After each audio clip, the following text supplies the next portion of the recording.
अस्सलाम वालेकुम दोस्तों। इमरान सीरीज़ नावल ब्लू आई बाय मज़हर कलीम। अगर आपने अभी तक हमारे चैनल को सब्सक्राइब नहीं किया तो सब्सक्राइब करें और बेल आइकन पर क्लिक कीजिए। जूलिया नोमानी को टेलीफ़ोन करके अल्फला कॉलोनी की कोठी नंबर 256A की निगरानी की हिदायत करो। इसे बेहद चौकस होकर निगरानी करनी होगी और अगर कोई ख़ास रिपोर्ट हो तो मुझे फ़ौरन इत्तला देना। इमरान ने जूलिया को हिदायत करते हुए कहा। बेहतर सर, मैं इसे हिदायत कर देती हूँ, जूलिया ने जवाब दिया और इमरान ने रिसीवर रख दिया। वो बूथ से बाहर आया और फिर इसकी कार आगे बढ़ गई। जल्द ही वो अपने फ्लैट पर पहुँच चुका था। तमाम कमरा उलट पुलट हो चुका था और सुलेमान बेहोश था। पहले इसने सुलेमान को होश में ले आने की कोशिशें शुरू कर दी।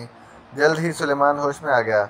ए सुलेमान, ये क्या हरकत है? तुझे किस चीज़ की तलाश थी? इमरान ने इसे होश में आते ही इस पर आंखें निखारी। ओ जनाब, मेरा सर। सुलेमान ने इमरान की बात का जवाब देने की बजाय अपने सर को दोनों हाथों से पकड़ लिया। क्या हुआ तेरे सर को? इमरान ने यूँ पिचकार कर पूछा जैसे किसी बच्चे को जो खेलते खेलते गिर गया हो दिलासा दिया जाता है। मेरे सर पर एक और सर पैदा हो गया, इमरान ने सर पर मौजूद गोमड़ पर हाथ फेरते हुए कहा। चलो अच्छा हुआ दूसरा वाला हो गया।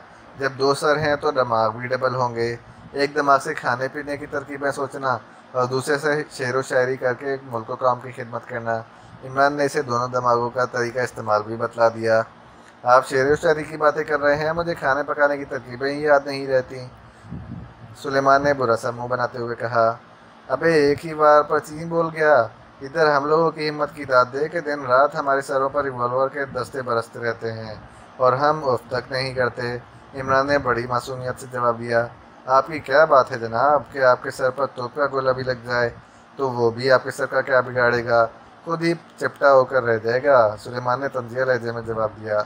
अच्छा छोड़ो इस चक्कर को, ये बतला कि ये तलाशी किसने ली थी? इमरान अब संजीदा हो गया और फिर सुलेमान ने तमाम बात बतला दी। हाँ, तो ये बात है। इमरान ने हंकारा भरा और फिर कमरे को भगौड़ देखने लगा। वो सोच रहा था कि वो अजनबी कौन था और तलाशी लेने से इसका क्या मकसद था। वो किस चीज़ की तलाशी में आया था। जब काफ़ी देर तक इस मौजू पर मगजमारी करने के बावजूद इसकी समझ में कुछ ना आया तो वो उठा और फिर इसने टेलीफोन का रिसीवर उठाना ही चाहा था कि ये घंटी ज़ोर ज़ोर से बजने लगी। इमरान ने तेज़ी से रिसीवर उठा लिया। सफदर बोल रहा हूँ। दूसरी तरफ से सफदर की आवाज़ सुनाई दी। क्या बात है मिस्टर, दफ्तर क्यों बोल रहे हो? क्या ज़बान पर खुजली हो रही है? इमरान ने मुस्कुराते हुए कहा। इमरान साहब, आपके फ्लैट पर हमला होने वाला है। 4 मकामी बदमाश आपको पकड़ने आ रहे हैं। मैंने एक्सटो को टेलीफ़ोन किया था, इन्होंने मुझे आपको मुतल्ला करने के लिए कहा था। तुम कहाँ से बोल रहे हो? मैं एक मकामी बदमाश के अड्डे से बोल रहा हूँ। इसे हुक्म मिला है आपको पकड़कर एक मखसूस जगह भेजने का। सफदर ने गोल मोल सा जवाब दिया। ठीक है, मैं गिरफ्तारी के लिए तैयार हूँ, इमरान ने कहा और फिर रिसीवर रख दिया। अब वो अजनबी का फ्लैट में आने का मकसद समझ चुका था। दरअसल तलाशी का सिर्फ बहाना ही था। वहाँ कोई ऐसा आला फिट किया गया था जिससे इमरान की मौजूदगी का इनको पता चल जाता। फिर इमरान ने मुतजस्सिस नज़रों से चारों तरफ देखना शुरू किया। जल्द ही वो एक सोफे के नीचे झुका हुआ वसी हेता अमल का वायरलेस ढूंढने में कामयाब हो गया। इसने रिसीवर के साथ लगी हुई एक छोटी सी तार को खींचकर तोड़ डाला। अब वो आला नाकारा हो गया था। इसी लम्हे अचानक दरवाज़ा खुला और फिर 4 मकामी बदमाश रिवॉल्वर ताने अंदर दाखिल हो गए। खबरदार अगर किसी ने हरकत की, इनमें से एक ने चीख कर कहा और इमरान ने खामोशी से हाथ उठा लिए। मैं तो बड़ा गरीब आदमी हूँ दोस्तों, मैं तो कर्ज लेकर गुजारा कर रहा हूँ, इमरान ने बड़ी मासूमियत से जवाब दिया। बको मत, दूसरी तरफ मुँह करो, एक बदमाश ने इसे डांटते हुए कहा और इमरान ने बड़ी मासूमियत से दूसरी तरफ मुँह कर लिया। दूसरे लम्हे इसकी तवक्का के मुताबिक इसके सर पर रिवॉल्वर का दस्ता मारा गया, मगर इमरान बड़े आराम से एक तरफ खिसक गया और रिवॉल्वर का दस्ता इसके सर की बजाय दीवार से जा लगा। और फिर इमरान बर्क रफ्तारी से मुड़ा और दूसरे लम्हे कमरे में एक ज़ोरदार जंग छिड़ गई। इमरान छल्लावा बना हुआ था। जूडो कराटे के नप्पे तले वारों ने 2 बदमाशों को फर्श चाटने पर मजबूर कर दिया, मगर एक का मुक्का इसके जबड़े पर पड़ा और इमरान ने बेहोश हो जाने में ही आफियत समझी। वो मुक्का ऐसा था कि मुक्का मारने वाले ने तकल्लुफ़ बढ़ता हो, मगर इमरान बेहोश हो गया। बड़ी जल्दी ढेर हो गया, मुक्का मारने वाले ने ताज्जुब से कहा। ज़बान तो है मगर इसमें जान नहीं है, दूसरे ने जवाब दिया। इमरान ने सुलेमान को हर बात समझा दी थी, इसलिए इसने मुदाखलत नहीं की थी। वो बावर्ची खाने का दरवाज़ा बंद किए बैठा रहा। इमरान को बेहोश करके बदमाशों ने अपने दोनों साथियों को होश में लाने की कोशिशें शुरू कर दी। फिर जल्द ही वो दोनों होश में आ गए और फिर चारों ने ईमान को यूं उठा लिया जैसे किसी जख्मी को ले जा रहे हों। फ्लैट के नीचे मौजूद कार में ईमान को लिटाकर वो इत्मीनान से बैठ गए और कार आगे बढ़ गई। अपने मकसद में कामयाबी ने इन्हें इतना खुश कर दिया था कि इन्होंने अपने ताक़ुब का भी ख्याल ना रखा। एक मोटरसाइकिल काफ़ी फासले से इनका ताक़ुब कर रही थी। मोटरसाइकिल पर चौहान था। एक्सो ने सफदर का टेलीफोन मिलते ही चौहान को ईमान के फ्लैट की निगरानी का हुक्म दे दिया। बदमाशों की कार मुख्तलिफ सड़कों पर दौड़ती हुई एक सुनसान सी सड़क पर पहले से मौजूद एक काले रंग की कार के पास जाकर रुक गई। काले रंग की कार में से दो आदमी बाहर निकले और इन्होंने बेहोश ईमान को दूसरी कार से उठाकर अपनी कार में डाला और फिर कार आगे बढ़ा दी। बदमाशों की कार अगले चौक से दूसरे रास्ते पर मुड़ गई। चौहान अब काले रंग की कार के ताकों में चल दिया। मुख्तलिफ सड़कों से होती हुई कार अल्फला कॉलोनी की कोठी नंबर 256A के कंपाउंड में मुड़ गई। चौहान कोठी का नंबर देखता हुआ आगे बढ़ गया। काफ़ी दूर आगे जाकर इसने मोटरसाइकिल एक और सड़क पर डाल दी और एक्सो को रिपोर्ट देने के लिए फ़ोन की बूथ की तलाश करने लगा। इमरान को कार से निकाल कर कोठी के अंदर ले जाया गया और फिर एक कमरे में ले जाकर इसे फर्श पर लिटा दिया गया। एक करख्त आवाज़ गूंजी और फिर एक आदमी ने ईमान के चेहरे पर पानी डाला। इमरान, जो दरअसल सिरे से बेहोश ही नहीं था, इस जल्दी से अपना ये नाटक ख़त्म करने की सोची और फिर इसने आंखें खोल दी। आंखें खोलकर वो चंदा में इधर उधर खाली नज़रों से देखता रहा और फिर एक झटके से उठकर बैठ गया और फिर इसकी आंखें ये देखकर चमक उठी कि वही अजनबी जिसका ताक़ुब इसने फ्लैट पर से किया था सामने मौजूद था। कमरे में दो और आदमी हाथों में ब्रेन गन लिए खड़े थे।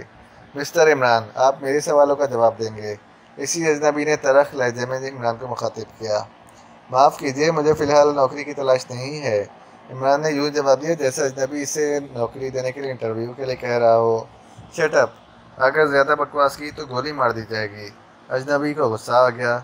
अच्छा, आप नाराज़ हो रहे हैं तो पूछिए, आप क्या पूछना चाहते हैं, इमरान ने बड़ी मासूमियत से जवाब दिया जैसे गोली मारने के तस्करे पर इसकी जान निकल गई हो। हाँ, पहले ये बतलाओ कि कमांडर इन चीफ़ की आँख पर तुम्हें शक क्यों हुआ। कमांडर इन चीफ़ की आँख पर, इमरान ने हैरत ज़ाहिर करते हुए कहा। हाँ, अजनबी ने पूछा। भला मेरा कमांडर इन चीफ़ से क्या ताल्लुक़, और फिर कमांडर इन चीफ़ की आँख मेरी समझ से तो तुम्हारा ये सवाल बालातर है, इमरान ने जवाब दिया। तो इसका मतलब है तुम सही जवाब देने पर रजामंद नहीं हो। अरे आखिर मुझे भी तो पता चले कि तुम क्या पूछ रहे हो। मैं एक गरीब सा आदमी हूँ, मेरा भला कमांडर इन चीफ़ से क्या मतलब। बको मत, हम सब जानते हैं, अजनबी ने गुस्से से चिल्लाते हुए कहा। अच्छा, जब सब जानते हो तो मुझसे क्यों पूछ रहे हो, इमरान ने बड़े इत्मीनान से जवाब दिया। इसे रूम नंबर 3 में ले जाओ, अजनबी ने दोनों आदमियों को जो गने थामे खड़े थे हुक्म दिया। चलो उठो, इनमें से एक ने ब्रेन गन की नाल इमरान के सीने से लगाते हुए कहा और इमरान खामोश होकर उठ खड़ा हुआ और फिर वो इसे लेकर कमरे से बाहर निकल आए। 2-3 कमरों से गुजरने के बाद इन्होंने ईमान को एक कमरे में धकेल कर बाहर से दरवाज़ा बंद कर दिया। दरवाज़ा बंद होते ही ईमान मुड़ा और फिर कमरे में मौजूद एक सोफे पर बैठ गया। इसका जो मकसद था हल हो चुका था। इस वक्त वो मुजरिमों के अड्डे तक पहुंच गया था। इसने जो स्कीम बनाई थी वो भी यही थी कि जैगर की आवाज़ में वो टोनी को मुतल्ला कर देता कि ईमान इस वक्त फ्लैट में है, लेकिन इसे इतनी तकलीफ भी ना करना पड़ी और इस अजनबी ने फ्लैट में डिक्टाफोन फिट करके इमरान की वहाँ मौजूदगी का पता चला लिया। चुनांचे इसके नतीजे में इस वक्त वो मुजरिमों के अड्डे में पहुँच गया था। ये कामयाबी नंबर 1 थी। दूसरी कामयाबी इस वक्त होती जब वो मुजरिमों के तरीक़ाकार का पता चला लेता। अभी वो इसी उधेड़बंद में था कि अचानक दरवाज़ा खुला और 2 आदमी ब्रेन गन संभाले हुए अंदर दाखिल हुए। चलो, तुम्हें बॉस ने बुलाया है, इनमें से एक ने कहा और इमरान चुपचाप उठ खड़ा हुआ। वो इसे लिए हुए मुख्तलिफ कमरों से होते हुए एक छोटे से कमरे में ले आए जहाँ वो अजनबी और एक और आदमी मौजूद था। कमरे के दरमियान में एक बड़ी सी ऑपरेशन टेबल पड़ी थी। इसे मेज़ पर लिटाकर तस्मों से कस दो, बॉस ने आने वालों को हुक्म दिया। मगर तुम क्या चाहते हो, इमरान ने चेहरे पर खौफ के शदीद असर जाहिर करते हुए कहा। मगर दोनों आदमियों ने इसे ब्रेन गन की धमकी देकर मेज़ पर लेटने के लिए मजबूर कर दिया। चंद ही लम्हों बाद इसे तस्मों से अच्छी तरह कस दिया। अब इमरान बेबस हो चुका था। वैसे सोच रहा था कि मुजरिम क्या करना चाहते हैं। इसे बेहोश कर दो, बॉस ने पास खड़े आदमी को हुक्म दिया। हुक्म मिलते ही वो आगे बढ़ा और इसने एक अलमारी खोलकर एक छोटी सी शीशी निकाली और लाकर इमरान की नाक से लगा दी। इमरान ने सांस रोक ली इसे इस आदमी ने भी महसूस कर लिया और दूसरे ही लम्हे इसने इमरान के पेट पर एक ज़ोरदार मुक्का मारा। इमरान ने बेख्तियार सांस ली और यही इस आदमी का मकसद था। इमरान की सांस लेते ही शीशे में मौजूद दवा इसके दिमाग पर चढ़ गई और चंद ही लम्हों में इमरान बेहोश हो चुका था। अब इसकी आंख में ब्लू आई फिट कर दो, बॉस ने इमरान को बेहोश देखकर कहा। बेहतर जनाब, इस आदमी ने कहा और फिर वो अलमारी से ऑपरेशन किट निकालने लगा। ब्लैक ज़ीरो को नौमानी और चौहान दोनों ने अलग-अलग रिपोर्ट दी। रिपोर्ट मिलते ही ब्लैक ज़ीरो ने सफदर को टेलीफोन किया, जो मार्टिन के रूप में टोनी के अड्डे पर मौजूद था। Martin speaking. दूसरी तरफ से सफदर की आवाज़ सुनाई दी। एक्सटो, ब्लैक ज़ीरो ने आहिस्ता सी आवाज़ में कहा, ताकि सफदर के साथ मौजूद आदमी ये लफ्ज़ ना सुन ले। फरमाइए, सफदर की आवाज़ सुनाई दी। पब्लिक फ़ोन बूथ से मुझे रिंग करो फ़ौरन। ब्लैक ज़ीरो ने इसे हुक्म दिया और रिसीवर रख दिया। चंद ही लम्हों बाद घंटी दोबारा बजी। Safdar speaking sir. दूसरी तरफ से सफदर अपनी असली आवाज़ में बोला, सफदर तुम फ़ौरन अल्फला कॉलोनी की कोठी नंबर 256A पर पहुंचो। नुमानी वहां पहले ही मौजूद है।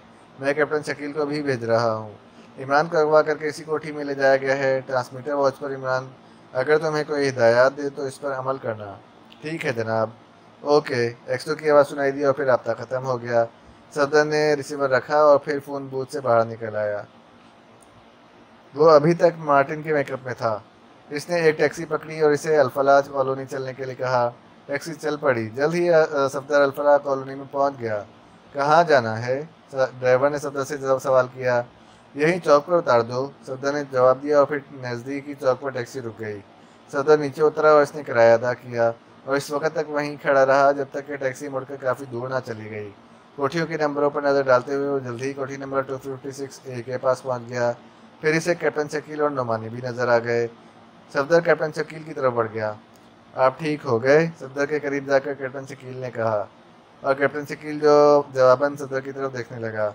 सफदर इस वक्त मार्टिन के मेकअप में था, इसलिए वो पहचान नहीं सकता था। तुम कौन हो? कैप्टन शकील ने कदरे सखलेजे में सवाल किया। तुम पहचाने नहीं? मैं सफदर हूँ, सफदर ने कहकहे लगाते हुए कहा। इस वक्त वो अपनी असली आवाज़ में बोला था। ओह सफदर, तुम? भाई कमाल का मेकअप किया है, पूरे वनडे मालूम हो रहे हो। कैप्टन शकील के होंठों पर मुस्कुराहट उभर आई। हाँ, आपने मेरे सवाल का जवाब नहीं दिया, सफदर ने पूछा। ठीक ही हूँ, तभी तो एक्स्ट्रो ने ड्यूटी लगाई है, कैप्टन शकील ने हंसते हुए कहा।